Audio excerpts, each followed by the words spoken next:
हर हर महादेव। आप सभी सनातन हिंदू धर्म प्रेमी जनों को बहुत बहुत शुभकामनाएं। आज एकादशी व्रत को लेकर के अचानक से कई सारे संपर्क में आए सज्जन कि आज एकादशी आज है अथवा कल है, और ये भ्रम इसलिए पैदा हुआ क्योंकि नवमी को लेकर के एक दिन आगे पीछे हो गया था। लोगों ने, किसी ने नवमी एक दिन पहले मना ली, एक दिन बाद में। तो रामनवमी को लेकर के जो भ्रम बना था 27 में है या 26 में, उसके कारण से फिर लोगों में ये भी भ्रम हो गया कि एकादशी आज है कि कल है। तो स्पष्ट निर्णय तो यह है कि एकादशी का व्रत चैत्र शुक्ल पक्ष में विक्रम संवत 2083 में ईस्वी सन 2026 मार्च में कामदा एकादशी का व्रत 29 तारीख को रविवार के दिन यानी कि कल को है। और इसका जो इस एकादशी व्रत की जो पारणा है वो परसों सोमवार के दिन सुबह 7:10 तक अवश्य कर लेनी चाहिए।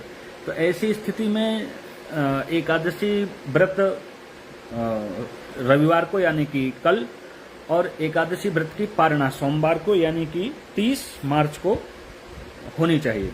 अच्छा, सोमवार को ही प्रदोष का भी व्रत है। तो ऐसी स्थिति में ये प्रश्न बन जाता है कि भाई जो प्रदोष का व्रत रखते हैं उनमें ही कुछ सज्जन एकादशी का भी व्रत रखते हैं। तो एकादशी व्रत का समापन सोमवार को सुबह 7:10 तक कर लेना है।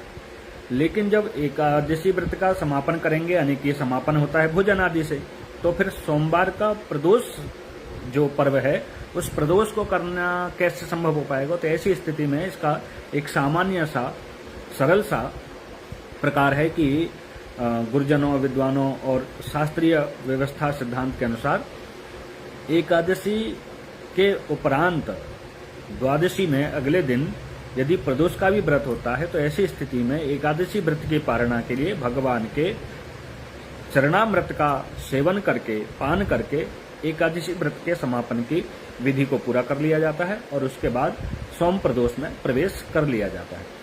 तो निश्चिंत होकर के ये जो हमारे मार्तंड पंचांग हैं, दिवाकर पंचांग हैं, ब्रजभूमि, राजधानी, निर्णय सागर, ये सभी पंचांगों ने एक स्वर से निर्णय दिया है कि चैत्र शुक्ल पक्ष में कामदा एकादशी का व्रत 29 मार्च को रविवार के दिन होगा और सोमवार के दिन इसकी व्रत की पारणा होगी सुबह 7:10 तक। उसके बाद यानी कि सोमवार को ही, सोमवार का प्रदोष भी है, तो आप सभी निश्चिंत होकर के एकादशी व्रत भी करें रविवार को, और सोमवार को प्रदोष का व्रत भी आप कर सकते हैं। आप सभी को बहुत बहुत शुभकामनाएं। हर हर महादेव।